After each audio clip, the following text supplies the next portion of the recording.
We're going to talk more about this now with Swedish-Iranian historian and political analyst Rouzbeh Parsi. Rouzbeh, thanks for taking the time to speak to us. Now, these protests first began in Tehran, where shopkeepers went on strike over the high cost of living, the economic stagnation. The economy really seems to be a key part of these protests. How bad is the situation in Iran now? Well, economically speaking, the situation has been bad and gotten worse for quite a few years now. So basically what we see is an increased frequency of protests, which tend to be triggered by the economic situation, but then escalate into something more. So it's an increased frequency, but it's also an increase in the demands and the scope geographically where in Iran the protests take place. Indeed. And those protests have since spread to other cities. Many students are joining. And how far do you see these protests growing? Could we see something as large as we did 3 years ago?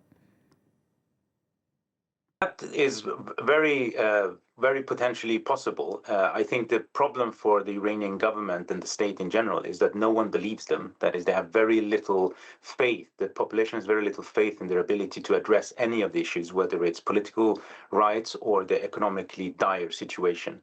And the economy is continuing to tank. The currency has lost a lot of value. That was the trigger for these protests initially. And I think the problem for the government is that they have no plan. And even if they were to come up with a plan, it's very difficult to see who is going to believe that they're able to actually execute it. Right, because on Thursday, the Iranian president called on the government, at least paid lip service to it, to take some kind of action to improve the economic situation. Are you saying that those are just empty words?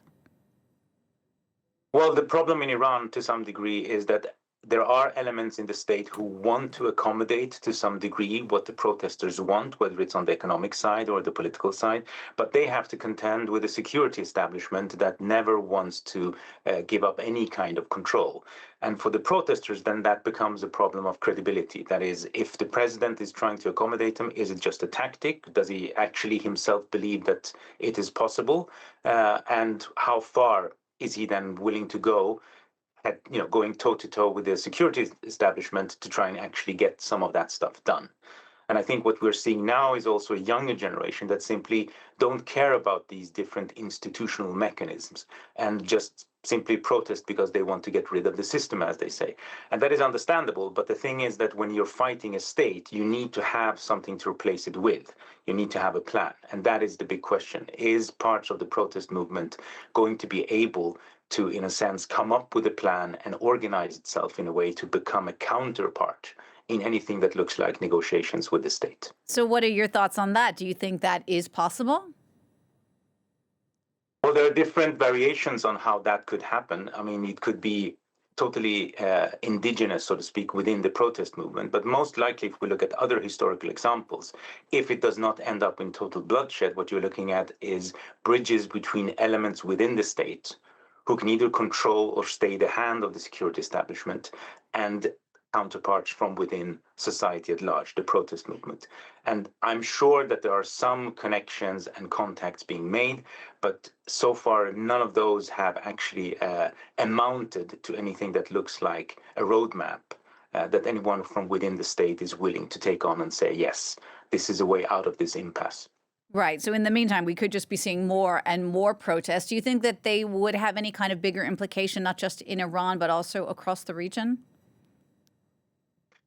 Well, it's also important to remember that there is an external context to this, and that is, of course, that Iran has been involved in a war with Israel. Israel attacked Iran in June last year, and the Israeli plan, if you will, is to try and help foment this unrest and these protests as much as possible, under the pretext that they want to help regime change to a democratic Iran.